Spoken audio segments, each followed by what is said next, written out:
नमस्कार दोस्तों, मैं हूं मनविंदर और मेरे चैनल पे आप सभी लोगों का बहुत स्वागत है। बिहार को नीतीश कुमार और तेजस्वी यादव ने अपराधियों के हवाले कर दिया है। पिछले 1 साल में अपराध का ग्राफ बिहार में बढ़ा है, बेहद चिंताजनक है और अपराधियों के कारण बिहार के लोगों में काफ़ी खौफ भी है और लगातार अपराध बढ़ रहा है, भ्रष्टाचार हो रहा है, लेकिन फिर भी नीतीश कुमार खुद को सुशासन बाबू बताते हैं। अब वो सुशासन बाबू हैं या नहीं हैं, इस पे भी हम बात करते हैं, लेकिन हैरानी की बात है कि पत्रकार भी वहाँ सुरक्षित नहीं है। इसी पे आज बात करते हैं और मेरे आज के मेहमान हैं डॉक्टर अविनाश सिंह। नमस्कार मैम, आपको, आपके सभी दर्शकों को।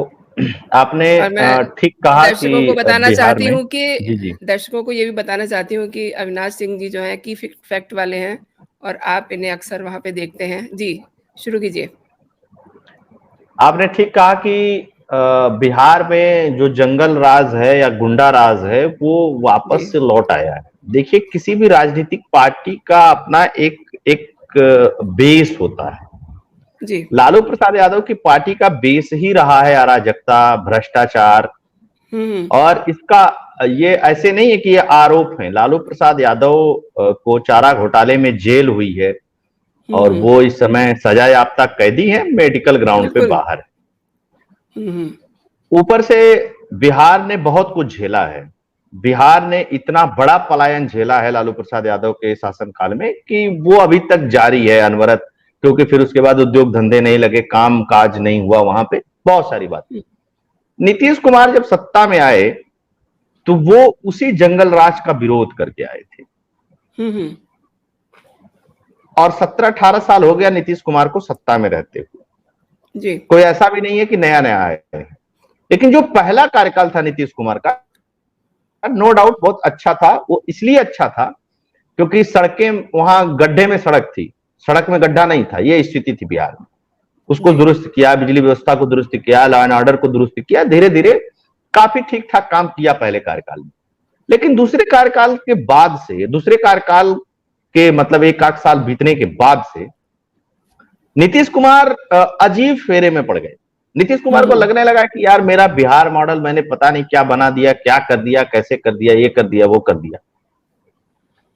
उसके बाद आ गया लोकसभा का चुनाव। इधर मोदी जी के लड़ने की बात आ गई। मोदी जी से थोड़ा ज्वलनशीलता थी नीतीश कुमार की, क्योंकि नीतीश कुमार मोदी जी से बहुत पहले केंद्रीय मंत्री बन चुके थे केंद्र में। उनको जी। लगता था कि मेरे इतना अच्छा मॉडल तो किसी का है नहीं, क्योंकि नीतीश कुमार ने कभी भारत घूम करके देखा नहीं था। वो कभी साउथ जाकर के देखे नहीं थे कि साउथ में किस तरीके से विकास हुआ, या गुजरात जाकर के देखे नहीं थे वो, जी। मुझे ऐसा लगता है। या गए थे तो वो उस बात को छिपाना चाहते थे। उनको लगा कि हिंदी भाषी बेल्ट में मुझसे बड़ा कोई नेता ही नहीं है, मुझसे बड़ा कोई एग्जाम्पल नहीं। जी, जी। उन्होंने क्या किया कि भाजपा से गठबंधन तोड़ लिया। तीसरा जहां मेरी बेटी है, ये सब चीजें की कही थी उन्होंने उस समय, बहुत सारी बातें कही। लेकिन नीतीश कुमार को बाद में समझ में आया कि मेरे कार्यकर्ता और मेरी जो सीरत है वो जेडीयू के, आरजेडी के साथ नहीं मिलने वाली है। फिर ये वापस चले आए, फिर ये वापस कूद करके चले गए। मतलब ये इनका आना जाना लगा रहा और इनका नाम रख दिया लोगों ने पलटू राम। जी, जी। लेकिन इस बार जो नीतीश कुमार ने पलटी मारी, चुनाव लड़ा आपने भाजपा के साथ मिलकर के, लोगों ने जी, वोट जी। इसलिए दिया कि नीतीश कुमार मुख्यमंत्री बनेंगे और भाजपा सहयोगी एग्ज़ैक्टली। पार्टी रहेगी। आपने कम सीटें जीती, भाजपा ने आपको तब भी मुख्यमंत्री बनाया। जी। पता नहीं कौन सी बात हो गई, ऐसी कोई बात भी नहीं दिखाई देती। क्या हुआ, हुँ, आप हुँ। छोड़ करके चले गए आरजेडी के साथ। आरजेडी के साथ जी। छोड़ करके चले गए तो लालू प्रसाद, देखिए, लालू प्रसाद यादव नहीं आए नीतीश कुमार के साथ। नीतीश कुमार खुद गए लालू प्रसाद यादव के घर तक और सरकार बना ली। लालू प्रसाद यादव ने कहा, चूंकि नीतीश कुमार और ललन सिंह की वजह से ही लालू प्रसाद यादव आज जेल में, ये भी एक सच्चाई जी, है। बिल्कुल। चारा घोटाले को इन्हीं लोगों ने प्रमुखता से उठाया और उसको अंजाम तक पहुंचाया। हुँ, भाजपा हुँ। के साथ तब ये लोग सहयोगी थे। हुँ, हुँ। अब लालू प्रसाद यादव को नीतीश कुमार से कोई मोहब्बत नहीं है। लालू प्रसाद यादव को प्रेम है अपने बेटे से कि वो किसी तरीके से उसको मुख्यमंत्री बनवा ले जाए। अब यूज करना इनको पड़ रहा है नीतीश कुमार को, नीतीश कुमार यूज हो रहे हैं। लेकिन लालू जी। प्रसाद यादव ने कहा कि नीतीश की वो बेइज्जती करके जाऊंगा मैं कि मेरा तो जो हाल है ही है, नीतीश को भी कोई पूछने वाला नहीं होगा राजनीति में। अपनी पार्टी तो लालू बचा ले गए, नीतीश कुमार से बदला ले रहे हैं लालू प्रसाद यादव। और नीतीश कुमार इतने अपने आप को इतने बढ़िया पॉलिटिशियंस बताते हैं। लोग कहते हैं नीतीश कुमार के पेट में दांत है। कब क्या कर जाए पता नहीं है। नीतीश कुमार इस बात को समझ क्यों नहीं पा रहे हैं, जो बात बहुत साफ साफ दिखाई दे रही। नीतीश कुमार ने, लालू प्रसाद यादव ने सरकार बनने के बाद नीतीश कुमार की वो दशा की कि नीतीश कुमार का होल्ड बिहार पे नहीं है, जीरो है, जीरो होल्ड है। नीतीश कुमार सिर्फ मुख्यमंत्री हैं, कागज पे और सिग्नेचर करते हैं। एग्जैक्टली बिहार को लालू प्रसाद यादव और तेजस्वी यादव चलाते हैं। चाहे आप ब्यूरोक्रेसी में देख लीजिए किस तरीके से सब कुछ चल रहा है, शिक्षा मंत्री को लेकर के, चाहे अन्य चीजों को लेकर के, नीतीश कुमार कुछ नहीं कर पा रहे। नीतीश कुमार आजकल थोड़े अजीब सी बातें करते हैं, पत्रकारों से सवाल पूछते हैं, हाँ जी तो हो रहा है ना जी, देखिए ना सब कुछ, कहाँ इतना बढ़िया तो है, आपको ऐसे ही लग रहा है जी। इनके यहां 2 पत्रकारों की हत्या हो गई पिछले 1 हफ्ते के अंदर जी, और दोनों रेनाउंड पत्रकार थे। और दोनों ही पत्रकारों की गलती यह थी कि दोनों ने भ्रष्टाचार हो रहे थे विभाग में, उस पर सवाल पूछा था, प्रश्न पूछा था। जब पहले पत्रकार की हत्या हुई थी तब उसने इस बात के लिए लेटर पत्र लिखा था कि चूंकि मैंने कई सारे मामलों को उजागर किया है और मुझको थ्रेट्स मिल रहा है, मेरी हत्या हो सकती है, फिर भी उसको बचाया नहीं जा सका। अच्छा, ये तो पत्रकार की बात है, तो पूरे देश भर में खबर पहुंच गई जी। आए दिन बिहार में नेताओं की हत्या हो रही है, छोटे नेताओं की हत्या हो रही है, पंचायत स्तर के नेताओं की हत्या हो रही है, बालू माफिया अपने चरम पे है, ठेकेदारी में करप्शन और ये सब चीजें चरम पे हैं बिहार में। मतलब चरम पे, मतलब चरम पे है, उसमें कोई बट नहीं है जी, और उसमें कोई पार्टीबाजी भी नहीं है। एकदम माफिया आ गए कि अब आप देखिए लालू प्रसाद यादव के हाथ में सत्ता, नीतीश फितीश माने कुछ नहीं। बिहार में ये है, अब ये चल रहा है। और नीतीश कुमार बिहार में तीसरे नंबर की पार्टी है, तीसरे नंबर पे, मैम सोचिएगा, लोकसभा विधानसभा में तीसरे नंबर की पार्टी है नीतीश कुमार, और लोकसभा में दूसरे नंबर की इसलिए है क्योंकि भाजपा के साथ चुनाव लड़े थे। जब अकेले चुनाव लड़े थे तो 2 सीट जीते थे। यह है नीतीश कुमार की एक्चुअल बिहार में हैसियत। इस हैसियत पे प्रधानमंत्री बनने का ख्वाब देख रहे हैं और देश भर में घूम रहे हैं, मोदी जी को हरा देंगे, मोदी जी को हरा देंगे। तो बिहार की जो स्थिति है आज के डेट में, वो ये स्थिति है कि कुछ दिन में नीतीश कुमार का नाम लेने वाला कोई नहीं बचेगा। आज नीतीश कुमार के पास 3 से 4% वोट बचे हैं और नीतीश कुमार 2 से 3 सीटें जीत जाए, बहुत बड़ी बात है लोकसभा की। लेकिन क्या होता है कि मैं एक यूज करता हूं, बहुत पुरानी कहावत है कि देखिए, कुत्ता, बिल्ली, भैंस, बकरी, शेर भी, ये सब, हाथी भी, ये सब पालने के जानवर है, पालना चाहिए। गलतफहमी किसी को नहीं पालना चाहिए, और खासकर राजनीति में तो बिल्कुल नहीं पालना चाहिए। बिल्कुल। लेकिन नीतीश कुमार को एक गलतफहमी है कि वो मोदी को हरा ले जाएंगे। नीतीश कुमार की वो दुर्दशा होने वाली है मैम कि न इनकी पार्टी बचनी है, न कोई इनका नाम लेने वाला बचना है। रीजन क्या है कि इस परिणति को नीतीश कुमार ने खुद ही स्वीकार किया है। इस अवस्था को नीतीश कुमार ने खुद ही स्वीकार किया है, और जब कोई नेता खुद ही इस अवस्था को स्वीकार कर लेता है तो वो उसको प्राप्त भी कर लेता है। हाँ हाँ। और नीतीश कुमार अब जो दिल्ली भाग के जा रहे हैं, कह रहे हैं कि ये होगा, वो होगा, ऐसे होगा, मैं तो आंख दिखाने आया था, ऐसे वैसे। अरे एम्स तो भाई तुम्हारे बिहार में भी है, बिहार में ही आंख दिखा लेते, कौन सा दिल्ली में ही जाना है?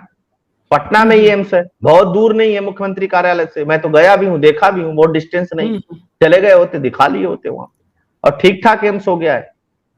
दूसरी चीज कि बिहार में शिक्षा व्यवस्था तो चरमरा ही गई है, पुल गिर रहे हैं, रोड में गड्ढे हो रहे हैं, माफिया राज शुरू है, किडनैपिंग, हत्या हो रही है। नीतीश कुमार कोई मतलब नहीं। आए दिन कभी आंगनवाड़ी कार्यकर्ता पिटते हैं, कभी स्टूडेंट्स जो हैं या जो बीएड बीपीएड वाले हैं, जो प्राइमरी शिक्षक की भर्ती वाले हैं, पुलिस की भर्ती वाले हैं, रोज पिटते हैं। और तेजस्वी यादव क्या कहते थे, पहली कैबिनेट बैठेगी 10 लाख नौकरी, पहली कैबिनेट बैठेगी 10 लाख नौकरी। अब बिहार के लोग पूछ रहे हैं भाई 10 लाख छोड़ दो, 2 लाख ही तो बता दो किधर है। बिल्कुल। भर्ती करने चलते हैं तो उसके बाद आज एक नियम बनाएंगे, फिर 3 दिन बाद दूसरा नियम बना देते हैं, चौथे दिन तीसरा नियम बना देते हैं। अभ्यर्थी रोज परेशान है कि भाई ये क्या कर रहे हैं जी। तो ये है पूरा सिनेरियो बिहार का, ये है पूरी पिक्चर बिहार की। एक तो पहले ही इन लोगों ने उसको बीमारू राज्य घोषित कर रखा है, बिहार में कोई इंडस्ट्री नहीं, कोई काम नहीं, कोई चीज नहीं हो रही थी। शाहनवाज हुसैन मंत्री बने भाजपा की तरफ से, उन्होंने इस पे कोशिश की। वह सोचिए कि वह व्यक्ति जब दिल्ली में एक ओएमयू साइन करवा रहा था, एमयू साइन करवा रहा था इंडस्ट्री लगाने के लिए, तो पता चला कि जब साइन हो रहा है तो उस समय शाहनवाज हुसैन मंत्री नहीं है, क्योंकि पटना में दूसरा खेल चल रहा था।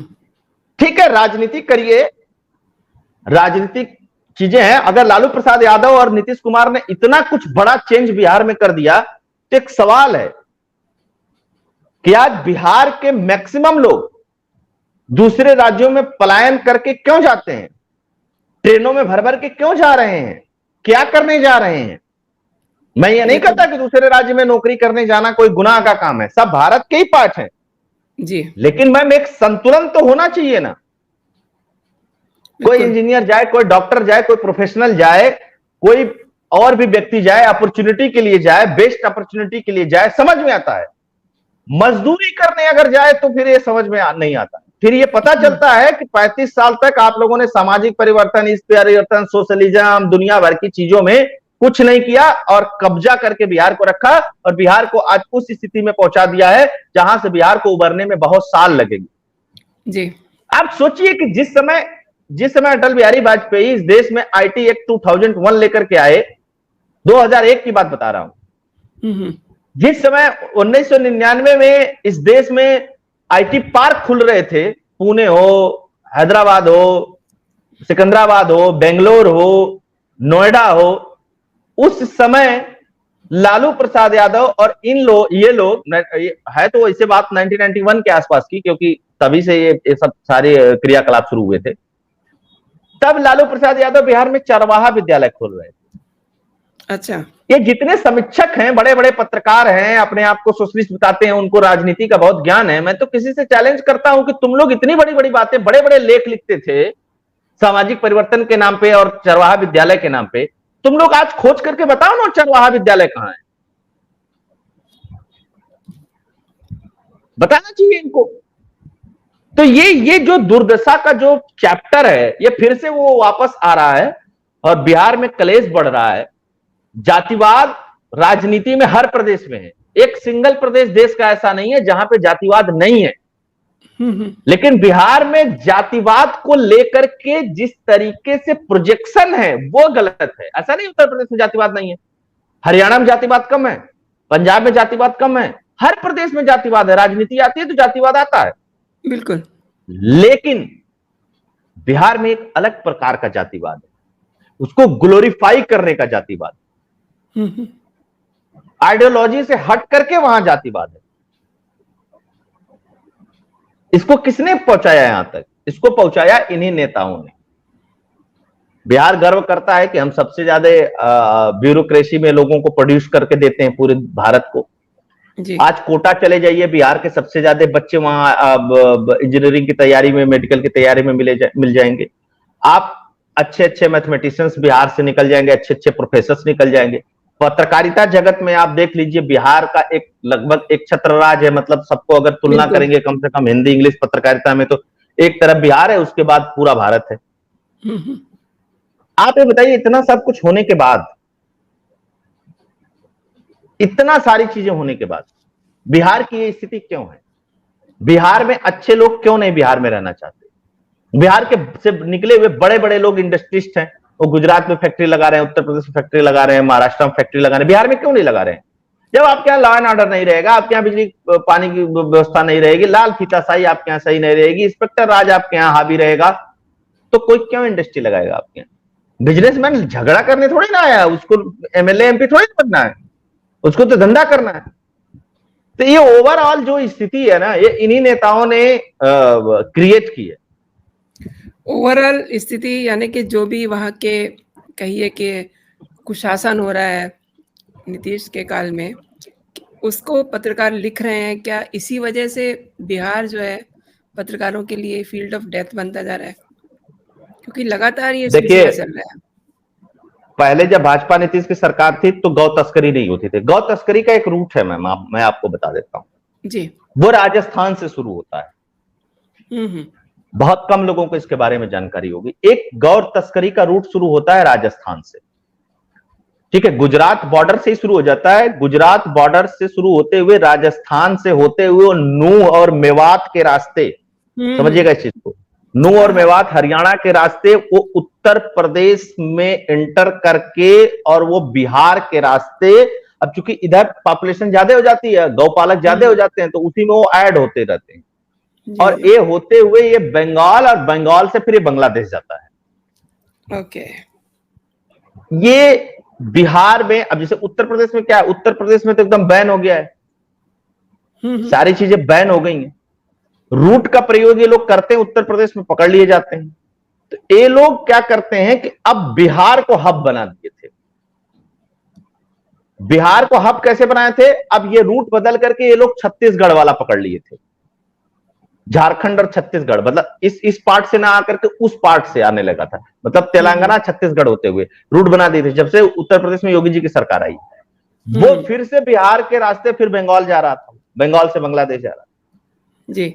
उसी पे जो मवेशियों की तस्करी हो रही थी, उसी पे पत्रकार ने सवाल उठाया था। जी जी। और उसमें शामिल है ये लोग, उसकी हत्या कर दी गई।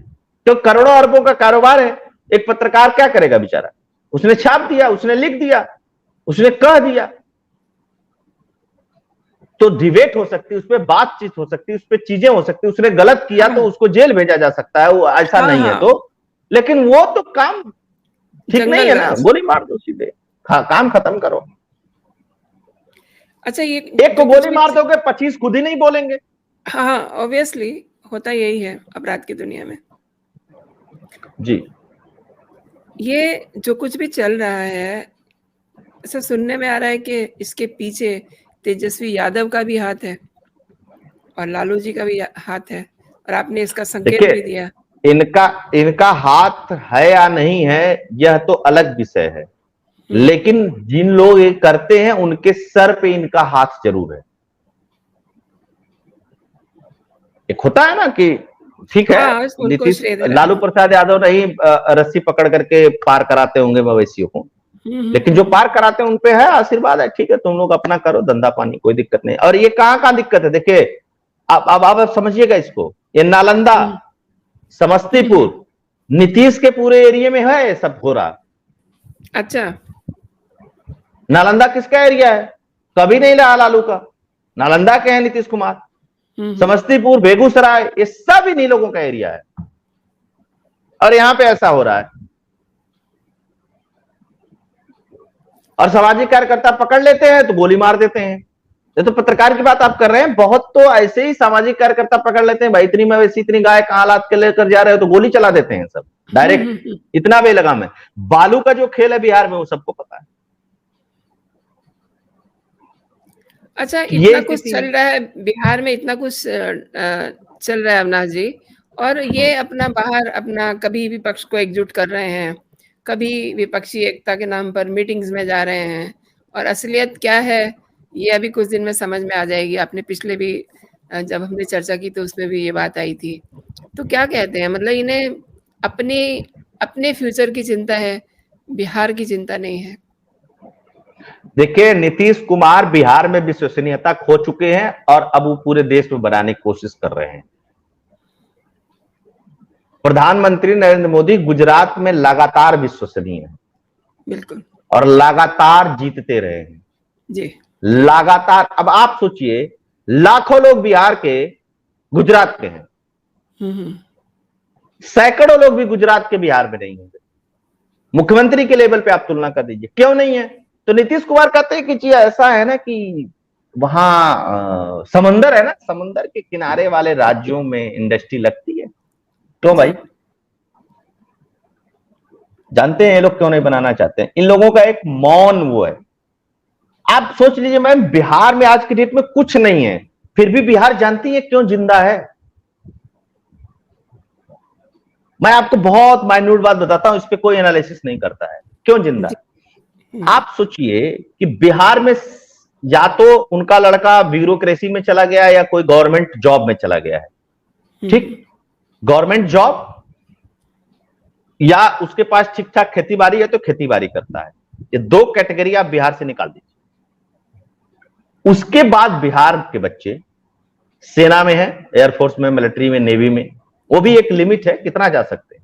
उसके बाद बिहार के बच्चे बिहार से बाहर इंजीनियरिंग में, ये सब तरीके के मेडिकल की चीजों में पढ़ाई करके अपना पत्रकारिता में, ये भी बहुत सीमित दायरा है। अब जैसे मान लीजिए कि मेरा गांव बिहार में और मेरे पास बहुत खेत नहीं है या मेरे यहां कोई नौकरी नहीं है, तो मैं क्या करूंगा?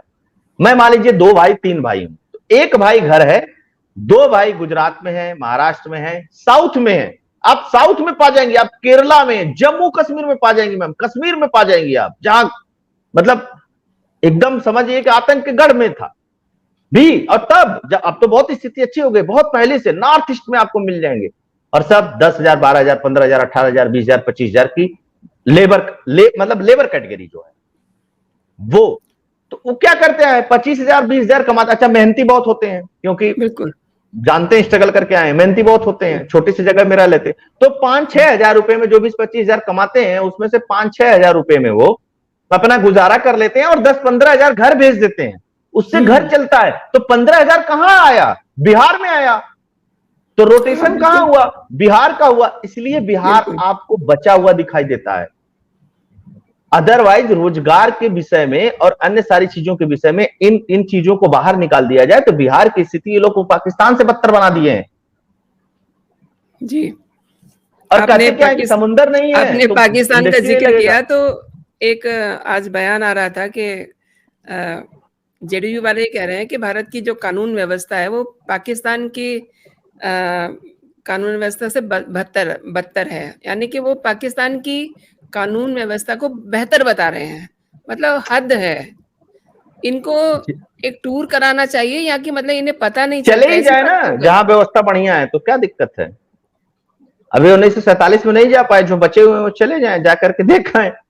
हाँ, मतलब वहां पे 14-15 चर्च जला दिए गए, वहां पे हिंदू बचे नहीं, जो बचे हैं उनकी स्थिति बुरी है। वहां पे मंदिर आए दिन तोड़ दिए जाते हैं। अरे हिंदू छोड़ दीजिए, आप गोली मारिए क्रिश्चियन और हिंदू को, हाँ, हटा दीजिए। बिल्कुल मैं बताता हूं, एक सूफी नहीं बचा है अब पूरे पंजाब में, पूरे पाकिस्तान में और आज भारत में। अगर इस्लाम किसी ने सबसे पहले फैलाया तो सूफियों ने फैलाया।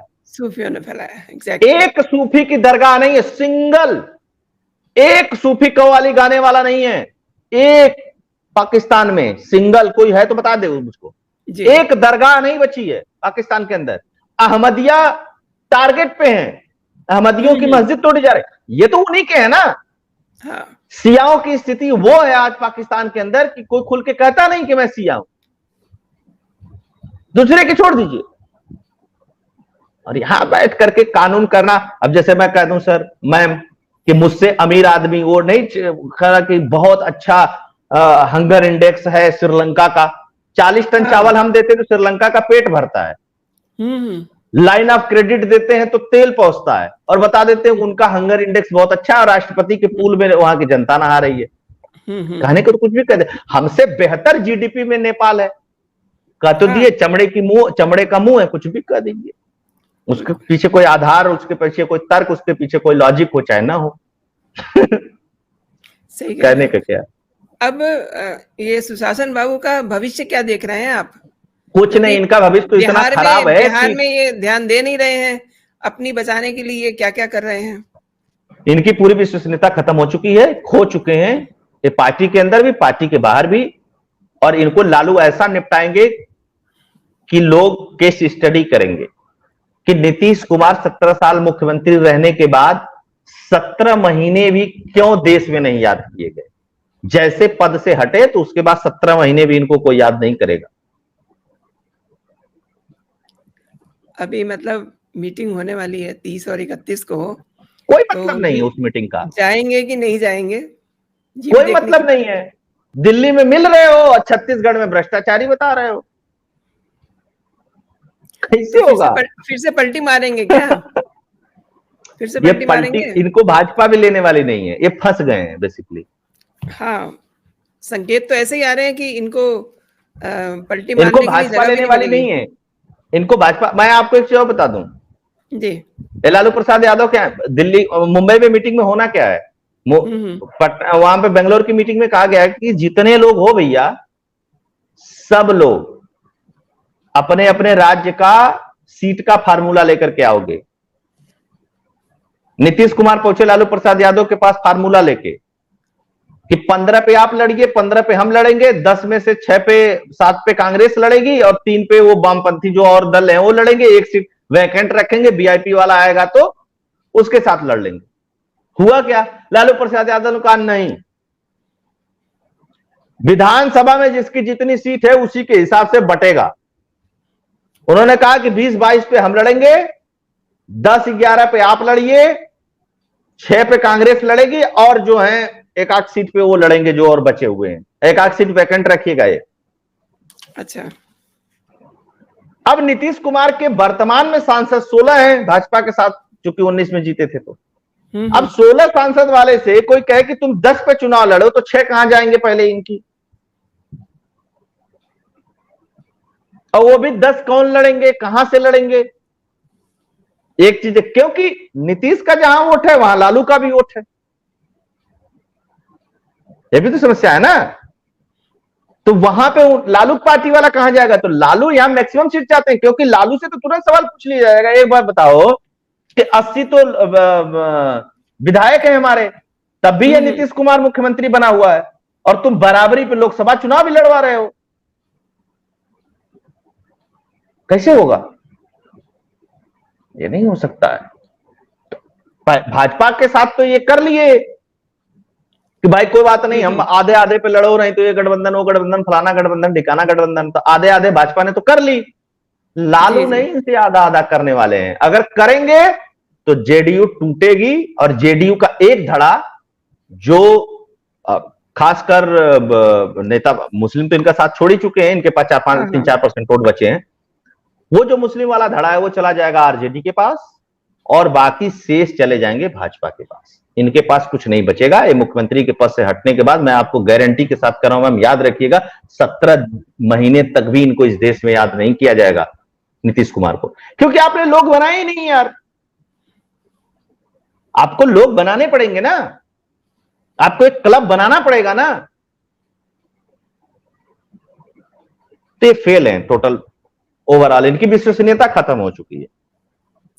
नहीं, वो दिखाई दे ही रहा है जो हाल है इस समय बिहार का, जिस तरीके का वहाँ करप्शन है और अब ये लगातार हत्याएं हो रही हैं, और जैसे कि आपने बताया कि कुछ तो ऐसे हैं जो केस रिपोर्ट ही नहीं होते हैं, उनका पता ही नहीं। मैं एक और आपको एग्जांपल दे देता हूं। महबूबा मुफ्ती के साथ जब भारतीय जनता पार्टी गई थी, सरकार बनाई थी, तो बीजेपी को विपक्ष के लोग नहीं गाली दे रहे थे, बीजेपी के लोग ही बीजेपी को गाली दे रहे थे। तो बात अलग थी कि उनकी चालाकी थी, 370 पे क्या क्या उनको करना था, वो अलग बात है। जी जी जी। तुम तो कोई प्रधानमंत्री नहीं हो भाई, तुमको 370 तो नहीं, कुछ तरीके का कोई काम करना है, तुम इधर भागाते हो उधर भागाते हो। तो एक बात यह है कि देखिए, मैं मान लीजिए मैं मुख्यमंत्री हूं, मुझको कहां बैठना है? पटना में बैठना है, उत्तर प्रदेश में तो लखनऊ में बैठना है। मुझे जनता में जाकर के डायरेक्ट सवाल पूछने का बहुत अवसर नहीं मिलना है, क्योंकि मेरे पास इतना काम है, और मैं जनता में जाऊंगा भी तो एज ए मुख्यमंत्री बहुत जनता मुझसे इस तरीके के सवाल नहीं पूछ सकती। लेकिन जो एमएलए है, जो सांसद है,